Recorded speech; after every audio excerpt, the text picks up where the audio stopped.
गुप्ता जी, क्या लगता है, देखिए जिस तरीके से जो माहौल बना हुआ है और सभाओं में जो नेता पब्लिक के बीच में जो अपनी बात रख रहे हैं, क्या लगता है, सबसे पहला सवाल कि क्या भीड़ वोटर होती है? देखिए, अगर प्रदीप जी, अगर भीड़ वोटर होती तो फिर तो जितने सारे फिल्म स्टार हैं वो सारे के सारे एमएलए और एमपी के चुनाव जीत चुके होते। अगर भीड़ वोटर होती तो जितने सेलिब्रिटी हैं वो सारे आपको संसद में नजर आते और कभी हारते नहीं। भीड़ दो तरीके से आती है। एक, भीड़ को लाया जाता है जब राजनीतिक गतिविधियां होती है तो भीड़ को लाया जाता है। और इसका सबसे बड़ा उदाहरण मैं आपको बता दूं, सबसे बड़ा उदाहरण ये है कि जो अलवर में सभा हो रही है उससे पहले ये बात हुई थी कि हम 2 लाख लोगों को इकट्ठा करेंगे, फिर आया कि 5 लाख लोगों को इकट्ठा करेंगे और बाकायदा वहां पर टारगेट दिया जा रहा है कि इसको कितना लाना है, इसको कितना लाना है। तो भीड़ कभी वोट का पैमाना हो नहीं सकती। भीड़ तमाशबीन होती है। भीड़ आपका जो टारगेट होता है उसमें नेता विभिन्न तरह के लाई जाती है। हाँ, लाई जाती है। कभी उनको कुछ लालच दिया जाता है, कभी उनको खाने पीने का लालच होता है, बसों में भर के लाया जाता है। और बीच में इस रैली के अंदर भी ऐसी खबर आई कि आंगनबाड़ी की कुछ महिलाओं ने कहा कि हमें तो कुछ और कह के लाया गया था और बाद में हमको वहाँ पर ले जाया गया। इस तरह की खबरें भी यहाँ पर आई हैं। तो भीड़ कभी इसका पैमाना नहीं हो सकती। हाँ, इसमें कोई शक नहीं कि राहुल गांधी की जो यात्रा है उसमें अच्छी खासी भीड़ है। बिल्कुल। हाँ, लेकिन वो भीड़ स्वस्फूर्ति होती है। कुछ लोग तमाशा देखने के लिए आते हैं कि अच्छा राहुल गांधी जा रहे हैं तो चलिए मेरे शहर से निकल रहे हैं, तो भीड़ आती है वहाँ पर। और वो भीड़ उससे इन्फ्लुएंस होती है, प्रभावित होती है, आगे जाकर वोट देगी, ये आप बिल्कुल नहीं कह सकते। क्योंकि जिस तरीके से देखिए, जब इन चीज़ों की बात होती है तो कहा यह जाता है कि विपक्ष का शगुफा होता है कि हम लोग भीड़ को पब्लिक को लेकर आए हैं या नरेगा वाले हैं या दूसरे लोग हैं उनको लेकर आए, जबकि ऐसा नहीं होता। ये कांग्रेस जो जिस भी पार्टी का आयोजन जब होता है तब ये बात कही जाती है। लेकिन अब बड़ा सवाल ये कि राजस्थान में जब विधानसभा चुनाव जो होने हैं उन पूरे उस दृष्टिकोण से अगर देखा जाए तो क्या उस माहौल को देखते हुए अब लगता है कि हाँ, कांग्रेस का रिपीटेशन वाकई पक्का है? नहीं, देखिए, ये तो आप कोई भी दल या किसी भी सत्तासीन दल के लिए नहीं कह सकते कि उसका रेपुटेशन होगा कि नहीं होगा। लेकिन हाँ, जिस तरीके की तैयारी चल रही है उसको देखकर ऐसा लगता है कि कांग्रेस का कॉन्फिडेंस पहले से ज़्यादा बुल्टअप हो गया है। क्योंकि अभी जो 4 साल पूरे होने के उपलक्ष्य में जिस तरह की प्रेस कॉन्फ्रेंस अशोक गहलोत ने की और जिस तरीके से उन्होंने उसके अंदर अपनी बातें रखी और जिस कॉन्फिडेंस से वो बोले हैं, उससे ऐसा लगता है कि जैसे उनको एक क्लीन चिट यहाँ पर उनको धीरे धीरे ऐसा लग रहा है कि मिल रही है और अगले चुनाव में उनको अपने साथ यानी अपने ओरा को लेकर के, अपने नीतियों को लेकर जाना है और उनके कंधे पर दायित्व होगा कि वापस से वो सत्ता में ला पाते हैं कि नहीं ला पाते हैं। तो इससे ऐसा लगता है कि अब जितनी भी घटनाक्रम घूम रहा है उससे ऐसा लगता है कि पूरी तरीके से अब कांग्रेस अपने अंदर ये मानकर एक चैलेंज एक्सेप्ट कर रही है इस समय कि हमको रिपीट करना है। और अंदर ही अंदर जिस तरीके से बयान आ रहे हैं उनके बाहर भी विभिन्न नेताओं के, उससे ऐसा लगता है कि वो इस बात को शो कर रहे हैं। अच्छा, एक सवाल, एक मुद्दे पर हम पहले भी हालांकि हमने कई बार बात की है कि ठीक है, अब देखिए जो राजस्थान की कांग्रेस में जो माहौल बना अभी तक जो बना हुआ था कि अशोक गहलोत वर्सेस सचिन पायलट, अब तमाम जब से राजस्थान में ये यात्रा चल रही है और मंच सजाए जा रहे हैं तब से दोनों ही नेता एक ही मंच पर एक साथ नज़र आ रहे हैं। तो क्या अब ये लगता है कि वाकई जिस तरीके से एक मंच पर नज़र आ रहे हैं, एक मंच पर खड़े होकर भाषण दे रहे हैं, ये जो तमाम जो चीज़ें हैं, क्या वाकई दिल मिलने वाली कहीं कहानी लगती है? नहीं, दिल तो देखिए ये तो दिवा स्वप्न है जो हम नहीं देखते कि अशोक गहलोत और सचिन पायलट के दिल मिलेंगे। हालांकि ये भी है कि राजनीति में बहुत कुछ ऐसा हो जाता है जो शायद आप कल्पना नहीं कर पाते हैं, लेकिन दिल नहीं मिलेंगे। ये जो दोनों आपको एक स्टेज पर नज़र आ रहे हैं कि एक मंच पर दोनों दिखते हैं और वहाँ पर से एक मैसेज जाता है कि हाँ कुछ ठीक हो रहा है, तो इसके तो सीधा कारण सिर्फ इतना सा है क्योंकि इस समय पूरा जो केंद्रीय नेतृत्व है यानी जयराम रमेश यहाँ पर है, खड़गे जी भी यहाँ पर अभी आने वाले हैं और इसके अलावा खड़गे आज सभा में थे ही, आज सभा में जी हाँ, वो यहाँ पर आ चुके हैं ऑलरेडी।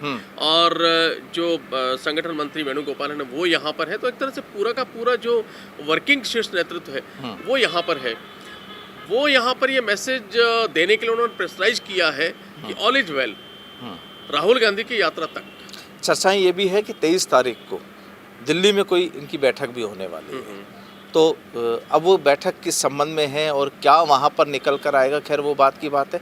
लेकिन जहाँ तक दिल मिलने वाली कहानी है वो लगता नहीं है। नहीं, दिल तो मिल नहीं सकते हैं। और देखिए, ये जितनी भी ये सीज फायर, हमने पहले भी कहा है कि एक तरह का सीज फायर करवा दिया गया है इसके बीच में। अब जो नेतृत्व है उसकी कोशिश ये रहेगी कि सीज फायर को आगे लेकर जाया जाए। मतलब ये सीज फायर, क्योंकि ये अंदर ही अंदर सब जानते हैं कि सीज फायर टूटेगा जिस तरह के घटनाक्रम चल रहे हैं। और अभी भी आपने दोसा में देखा होगा कि वहाँ पर भी जो सचिन पायलट है उसको लेकर वहाँ पोस्टर लहराए गए कि वो सचिन पायलट, बिल्कुल उनके समर्थन में काफ़ी नारेबाजी हुई है वहाँ पर। वो है। और जिस तरह के घटनाक्रम अभी इस वक्त हो रहे हैं उससे ऐसा कहीं लगता नहीं कि सचिन पायलट का प्लेसमेंट बहुत जल्दी और बहुत अच्छे तरीके से होने वाला है। तो ऐसे में सीज फायर टूटेगा वहाँ पर। तो जो 23 तारीख को दिल्ली में जो मीटिंग है उसका मकसद यही है कि राहुल गांधी की यात्रा के जाने के बाद जो अंदेशा यहाँ पर है नेतृत्व को कि यहाँ पर वापस से हंगामा शुरू हो गया, प्रेशर कुकर का ढक्कन फटने वाला है और उसके अंदर से फिर बयानबाजी होगी, उबाल आएंगे यहाँ पर, उसको रोकने के लिए इनको बिठा करके वापस से बात की जाएगी कि देखिए सिचुएशन यहाँ पर अब नॉर्मल हो गई है। राहुल गांधी की यात्रा करने के बाद राजस्थान में एक तरह से ये मैसेज चला गया है कि ऑल इज वेल है, दोनों एक हैं, दोनों की दूरियां कम हो रही है। अब आने वाले कल में आप लोगों को इसको मेंटेन करके रखना है, बना के रखना है। किसी तरह की कोई बयानबाजी आप ना करें, किसी तरह के इस तरह कोई कार्य आप ना करें जिससे कि पब्लिक में मैसेज जाए कि वापस। लेकिन लगता नहीं है ये जो बयानबाजी बंद हुई है या कम हुई है, जो लोग चुप हैं, जो अभी तक लीडर जो बोलते रहते थे, वो तो एक प्रेशर में है ना, क्योंकि उन लोगों को तो कहा गया है कि आप कोई बोलेंगे नहीं जब तक राहुल गांधी राजस्थान में है। तो मन से थोड़ी है वो तो दबाव की वजह से लगता है। हाँ, तो वही मैंने आपको समझाया ना अभी कि ये सारा का सारा सीज फायर का मतलब ये है। सीज फायर का मतलब ये है कि किसी थर्ड पर्सन के द्वारा मध्यस्थता करते हुए किसी पर्टिकुलर कार्य के लिए सीज फायर किया जाता है। जैसे यूक्रेन और रशिया का युद्ध हुआ, उसके अंदर अगर छात्रों को वहां से निकालना था तो एक सीज फायर हुआ कि भाई इतने घंटे आपको दिए जाते हैं, हम दोनों तरफ से गोली नहीं चलाएंगे, हम निकल जाइए। या अनाज के कंटेनर वहां से यूक्रेन से निकलने थे यूरोप के लिए, तो वहां भी कहा गया कि ठीक है इतने घंटे सीज फायर रहेगा, जो वहां के जितने भी पोत हैं जहां पे जो कंटेनर्स लोडेड है वो यहाँ से निकल जाए। इसके बाद फिर युद्ध शुरू होगा। तो मन से दोनों का, देखिए मन से तो हो नहीं सकता, क्योंकि मन से इसलिए नहीं होगा क्योंकि दोनों का आप समझिए ना इच्छा क्या है। सचिन पायलट की लड़ाई इसलिए कि मैं सीएम बनना चाहता हूँ, उनके समर्थक चाहते हैं कि सचिन पायलट को सीएम होना चाहिए, और अशोक गहलोत का ये कि सीएम मैं रहूंगा और सचिन पायलट को सीएम किसी कीमत में बनने नहीं दूंगा। तो जो एजेंडा क्लियर है दोनों का, जब ये एजेंडा क्लियर है तो फिर इस एजेंडे पे अगर दोनों चलेंगे तो सीज फायर की तो कल्पना नहीं कर सकते। यानी ये कांग्रेस की राहुल गांधी वाली जो बारात है, जब ये विदा हो जाएगी तो उसके बाद फिर वापस पुराने दिन याद आएंगे राजस्थान उसके बाद जितने भी कैटरिंग वाले हैं, हलवाई हैं, सब आएंगे, अपने अपने बर्तन खनखनाएंगे और उस खनखनाहट के अंदर बहुत सारी आवाजें निकलेंगी, बड़े सारे नाद होंगे उसके अंदर, और फिर नादों के अंदर से हम बताएंगे कि किसका नाद कहाँ पे क्या बज रहा है। क्योंकि अगले साल चुनाव भी होने वाले हैं। अगले साल चुनाव होने वाले हैं और देखिए ये बड़ा क्रूशियल टाइम अब आ चुका है कांग्रेस के लिए। और क्रूशियल टाइम इसलिए आ चुका है क्योंकि अब कांग्रेस के जो भी लीडर हैं उनको ये डिसाइड करना है कि जो सचिन पायलट के साथ जो लोग हैं उनके अंदर भी जो खदबदाहट है वो बड़ी जबरदस्त है इस समय, क्योंकि उनको समझ सब लगता है भरे हुए बैठे हैं। हाँ बिल्कुल भरे हुए बैठे हैं। ये समझ लीजिए कि जो पानी है वो उबल रहा है और ऊपर से एक प्लेट से उसको दबा रखा है।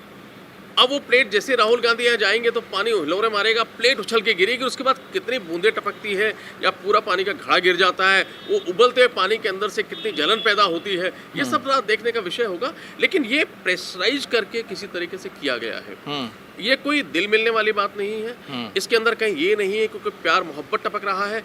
और यहाँ ये बात भी है कि राहुल गांधी जी का भी स्टेटमेंट आया है कि मैं प्यार की दुकान खोलना चाहता हूँ, अगर मोहब्बत की दुकान खोलना चाहता हूँ तो वो मोहब्बत की दुकान खोलेंगे। लेकिन यहाँ पे एक प्रश्न ये है कि उस मोहब्बत की दुकान से क्या सचिन पायलट और अशोक गहलोत मोहब्बत लेंगे एक दूसरे के लिए? नहीं, वो मोहब्बत तो पब्लिक और जो बीजेपी को जो विरोधी जो बताया जाता है उन लोगों के लिए, कि क्योंकि अक्सर बीजेपी के लिए कहा जाता है कि वो नफरत फैला रही है। और यही शुरू से जब से यात्रा शुरू हुई है और उससे पहले भी जब राहुल गांधी ने अपने बयान दिए उनमें भी यही बात रखी। तो उनका आशय तो मुझे लगता है यही है कि वो यहाँ पर हिंदुस्तान में मोहब्बत की दुकान खोलने वाले हैं। लेकिन बड़ा सवाल ये है कि आपके जो लोकल लोग हैं उनमें मोहब्बत कब होगी, क्योंकि उसी की वजह से ही तो आप चुनाव जीतेंगे। पब्लिक के बीच में आप जाओगे तो क्या कह कर जाओगे, सवाल तो वो है। तो वो यही सवाल तो जो विपक्षी दल है भाजपा वो उठाती है ना कि भाई आप भारत जोड़ो यात्रा निकाल रहे हैं, जबकि आपको आवश्यकता इस बात की कि कांग्रेस जोड़ो यात्रा होनी चाहिए। क्योंकि कांग्रेस तो टूट रही है। और जब आप बात करते हैं नफरत की, तो आप नफरत की तो बात कर रहे हैं, लेकिन नफरत तो आपके नेता एक दूसरे को कहते हैं, एक दूसरे से करते हैं। उनके जो बयान होते हैं, जिस तरीके से गद्दार उनको बताया जाता है, जिस तरीके से उनको भ्रष्ट महाभ्रष्ट बताया जाता है, तो वो नफरत की पराकाष्ठा का बयान होता है। तो आप इसके पहले कि देशवासियों को प्यार का संदेश दें, नफरत से दूर रहने का संदेश दें, वो यही तो कह रहे हैं कि पहले जो कांग्रेस के अंदर आपके नेता है उनको आप ये संदेश दें कि एक दूसरे से नफरत मत करो, पहले एक दूसरे का प्यार करो। एक दूसरे के प्यार का जो पाठ है वो आपको पहले अपने कांग्रेस को पढ़ाने की जरूरत है। आपको देशवासी तो पढ़ लेंगे, पहले आप अपने कांग्रेसों को पढ़ाइए ये पाठ। तो देखिए, कुल मिलाकर बड़ा सवाल अब सीधा से ये है कि कांग्रेस के लिए चुनौती यूं की यूं वापस वाकई बरकरार है और इलेक्शन जो होगा वो इनके लिए बेहद चुनौती वाला हो सकता है। देखिए, इलेक्शन तो डेफिनेटली चुनौती वाला होगा, क्योंकि पहले तो राजस्थान का ट्रेंड कि यहाँ हर 5 साल के अंदर सरकार बदलती है। दूसरा, वो अशोक गहलोत कितना भी कह लें कि हमारी नीतियाँ ये है, लेकिन राजस्थान में कानून व्यवस्था बदतर है, राजस्थान में भ्रष्टाचार की हालत बदतर है, राजस्थान में महंगी बिजली हमारे यहाँ सबसे ज़्यादा है, हम राजस्थान के अंदर जो चिकित्सा व्यवस्था उनकी स्थिति खराब है। चलिए, एक सवाल और याद आया कि अगले महीने ही गहलोत कह रहे हैं कि अगले महीने बजट पेश कर देंगे। बजट होगा फरवरी मार्च में, जो अक्सर अमूमन जो पेश होता है, लेकिन अगर 1-2 महीने पहले ही बजट पेश कर दिया जाए, इसको क्या किस तरह से लेते हैं? इसका अगर सिंगल वर्ड में कहूँगा तो कहूँगा कि कांग्रेस इलेक्शन मोड में आ चुकी है पूरी तरीके से। 1 महीने पहले, यानी अगर जनवरी में बजट लाया जा रहा है, तो उसका कारण ये है कि बजट में लोक लुभावनी घोषणाएं होंगी, और ऐसी घोषणाएं होंगी जिन घोषणाओं के आधार पर आदमी को राहत महसूस हो, और जिनमें 500 रुपए का सिलेंडर भी शामिल हो सकता है। भी कर दी गई आज सभा के अंदर कि हम अप्रैल से 500 रुपए के अंदर सिलेंडर देंगे, जो 1070 रुपए का भी आता है। तो ये पहली लोक लुभावन घोषणा, और अप्रैल से देना शुरू करेंगे। अप्रैल से देकर के कब तक देंगे? जब तक सरकार रहेगी, यानी इलेक्शन तक। तो इसका मतलब है कि अगर 6 महीने लोगों को 500 रुपए के अंदर सिलेंडर मिलेगा तो सेंटीमेंट बदलने चेंज होंगे, और ये कहेंगे कि देखिए, केंद्र सरकार ने या भारतीय जनता पार्टी की सरकार ने महंगाई का बम्बारमेंट चलाया है, लेकिन हम उसको कम करने की कोशिश कर रहे हैं। खैर, ये एक टेक्निकल सवाल है कि अगर 500 रुपए का सिलेंडर जब घोषणा आप कर रहे हैं, और जो आज लगभग 1100 रुपए की जो चीज़ आ रही है उसको अगर आप 500 रुपए में अब दे रहे हैं, तो ये चीज़ तो आप पहले भी दे सकते थे। सवाल यही है ना? ये सवाल विपक्ष उठाएगा। हाँ। ये से वोट के लिए, क्योंकि दूसरी एक योजना और है कि 1,70,00,000 के करीब 1.5 करोड़ के आसपास मोबाइल फ़ोन, स्मार्टफोन देने वाले हैं। और वो स्मार्टफोन चूँकि पीसी के अंदर भी पूछा गया था, तो उन्होंने कहा कि हम उसकी कवायद कर रहे हैं। तो आप समझ लीजिए कि ये तकरीबन बजट के बाद आसपास, मार्च अप्रैल के आसपास शुरू होगा। इसका मकसद ये है कि जो अगले 6 महीने होंगे, यानी जो मार्च में शुरू होगा और उसके बाद के जो 6 महीने होंगे, उन 6 महीने के अंदर जितनी भी लोक लुभावन घोषणाएं, उनका इम्प्लीमेंट करने की कोशिश की जाएगी, क्योंकि वो ताज़ा होगा और उसका मानस पटल प्रभाव ताज़ा होता है, ताकि वोट में तब्दील हो सके। तो निसंदेह ये सारे सवाल विपक्षी दल इस पर घेरेंगे, लेकिन इस बार आप देखिएगा कि बजट के अंदर भी और बजट के बाद भी, यानी अगले जो 1 वर्ष का समय या करीब 10 से 11 महीने का समय रहेगा प्रदीप जी, वो काफ़ी हरा भरा रहने वाला है राजस्थान में, और काफ़ी बाहर आने वाली है। अशोक गहलोत ये गाना शायद पब्लिक के लिए गाएंगे कि बाहर और फूल बरसाओ, मेरा अशोक गहलोत आया है, कुछ इस तरह का उनका अंदाज रहेगा। तो बड़ी वो सुविधाएं, बड़ी बहुत कुछ लबरेज करने वाले सुविधाओं से जनता को। अब प्रश्न ये उठता है कि चुनाव के 6 महीने पहले और 8 महीने पहले जब इस तरीके की चीज़ें की जाएंगी, तो क्या जनता ये नहीं समझेगी कि ये लोक लुभावन इसलिए है क्योंकि चुनाव है? और यहाँ एक बात और प्रदीप जी, कि हमेशा जब भी अशोक गहलोत लास्ट टाइम भी जब रहे हैं यहाँ पर, तब भी उन्होंने चुनाव के 6 महीने पहले इस तरह की एक्टिविटीज़ की है, लेकिन हमेशा चुनाव में उनको विजय मिली नहीं, बल्कि पहले से ज़्यादा बुरी हार मिली है। तो प्रश्न यहाँ ये भी उठता है कि ये सारा कुछ कवायद करने के बाद क्या ऐसा होगा कि अशोक गहलोत को सफलता मिलेगी, जनता उनके इस लोक लुभावन वादों में आएगी, वोट करेगी और वो अपनी सरकार को रिपीट करवा पाएंगे? यानी ये एक बड़ी चुनौती, इसे चुनौती कहा जा सकता है कांग्रेस के लिए। हाँ, कांग्रेस के लिए चुनौती, और अशोक गहलोत बहुत अच्छी तरह जानते हैं। अगर वो, क्योंकि अब उनको एक तरह से जितने इंडिकेशंस आ रहे हैं, अशोक गहलोत धीरे धीरे स्थायित्व, फ्रीडम की तरफ बढ़ रहे हैं अगले 1 साल के लिए, यानी उनकी सीट को खतरा कम होता जा रहा है जिस तरह की एक्टिविटीज हो रही है।